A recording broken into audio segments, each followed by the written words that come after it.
श्री कृष्ण और गोपों की बातचीत। इंद्र के चले जाने पर गोपों ने अनायास ही अद्भुत कर्म करने वाले श्री कृष्ण से प्रेम पूर्वक कहा, महाभाग, आपने गोवर्धन पर्वत उठाकर हमारी और गौओं की बहुत बड़े भय से रक्षा की है।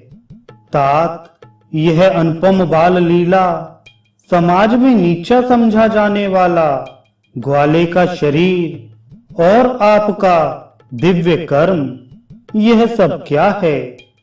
आपने जल में प्रवेश करके कालिए नाग का दमन किया, प्रलंब को मार गिराया और गोवर्धन पर्वत को हाथ पर उठा लिया। इससे हमारे मन में संदेह पैदा होता है। अमित पराक्रमी श्री कृष्ण, हम श्री हरि के चरणों की शपथ खाकर सत्य सत्य कहते हैं कि आपकी इस दिव्य शक्ति को देखते हुए हमें विश्वास नहीं होता कि आप मनुष्य हैं। आप देवता हैं या दानव, यक्ष हैं या गंधर्व, इन सब बातों का विचार करने से हमारा क्या लाभ है? आप कोई भी क्यों ना हो, इस समय हमारे बांधव हैं, अतः आपको नमस्कार है। हम देखते हैं स्त्री और बालकों सहित समस्त ब्रज का आपके प्रति प्रेम बढ़ रहा है, और यह कर्म भी आपका ऐसा है जिसे संपूर्ण देवता भी नहीं कर सकते।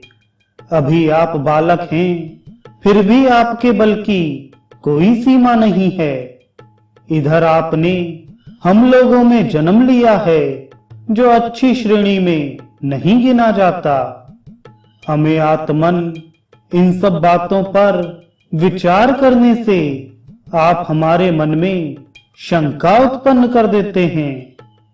गोपों की यह बात सुनकर भगवान कुछ काल तक प्रेम से रूठकर चुपचाप बैठे रहे। फिर इस प्रकार बोले, गोपगण, यदि मेरे साथ संबंध होने से आपको लज्जा नहीं आती हो, अथवा यदि मैं आप लोगों का प्रिय हूं, तो इस प्रकार विचार करने की क्या आवश्यकता है? यदि मुझ पर आपका प्रेम है अथवा मैं आपकी प्रशंसा का पात्र हूं, तो मेरे प्रति अपने बंधु बांधवों के समान ही स्नेह रखिए। मैं न देवता हूं, न गंधर्व हूं, न यक्ष हूं और न दानव ही हूं। मैं तो आपका बंधु होकर उत्पन्न हुआ हूं, अतः यही आपको मानना चाहिए। इसके विपरीत किसी भी विचार को मन में स्थान नहीं देना चाहिए।